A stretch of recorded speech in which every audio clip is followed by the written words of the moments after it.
Hello guys, we are back with our next lecture. In this lecture, let us go through the next question. Okay, so this question belongs to GATE CSC 2008 guys.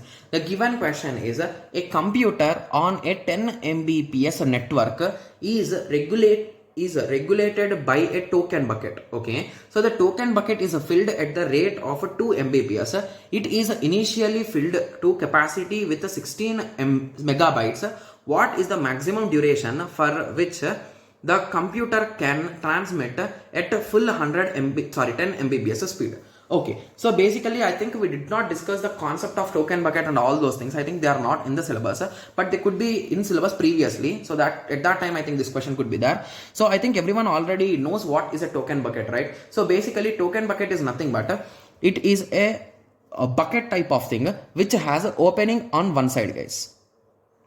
Okay, so here you will be keeping the data and that data will be flowing out from down. So basically a bucket with hole in simple words. Okay, yes. So now what they are saying is a computer on a 10 Mbps network is regulated by a token bucket. Okay, so the token bucket is filled at the rate of 2 Mbps. So basically you are going to fill that bucket with the 2 Mbps speed, and it is initially filled to capacity of 16 Mbps. So basically firstly it is having a 16 MB of data, megabits they are saying. Okay, so this is also MB, this is also MB. Okay, so what is the maximum duration for which the computer can transmit for 10 Mbps? So this is a quite interesting / easy question, right? Yes, so basically we are having 16 MB of data already and our speed is 10 Mbps. Okay, and we are filling the bucket at the rate of 2 Mbps speed. Okay, so now I think everyone got an idea, right? Yes. Okay, so for these type of problem there is a small formula guys. Okay, so the time taken or the maximum burst time is equals to, okay, is equals to B, that is nothing but the amount of data in the token bucket divided by the speed at which it is coming outside. It is represented by M, that is maximum speed. Okay, so that the maximum possible transmission rate minus R. R is nothing but the refilling speed. Okay, so that is nothing but, so B, what is the value of B? It is a 16 divided by, what is the value of M? It is a 10 minus 2. At the end we will get a 16 by 8, the result is a 2 seconds. So B is the correct answer. Got it? Yes. So few students will be like, okay, so we did not discuss this formula, then how can we expect if this question has been given in the examination?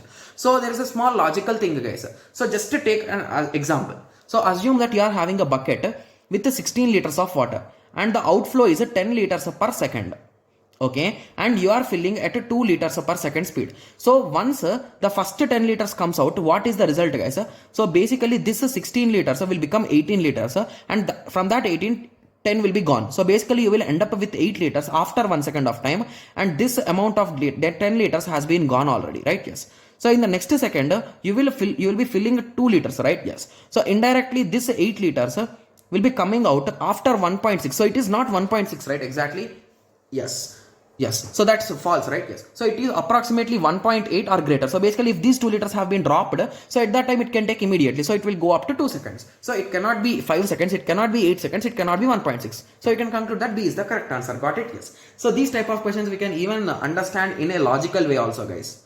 Okay, yes. So now I hope everyone got some basic idea, right, with respect to this question. Yes. So in the next lecture, let us continue with the next question. And for now, just remember the formula, or you can use my trick to solve it. Okay. Yes. So the only issue will be when it is given as a fill in the blank, guys. So that is the reason why just to try to remember the formula, guys. So the formula is also nothing. So basically it is nothing but your amount in the bucket by the rate at which it is outgoing. So basically outgoing minus incoming. So that is the rate of filling, right? Yes. So that is what we are calculating. Got it? Yes. So I hope everyone got a clear idea on this. So in the next lecture, let us continue with the next question. Thank you. Thanks for watching. Like, share and subscribe for more awesome videos like this. Thank you.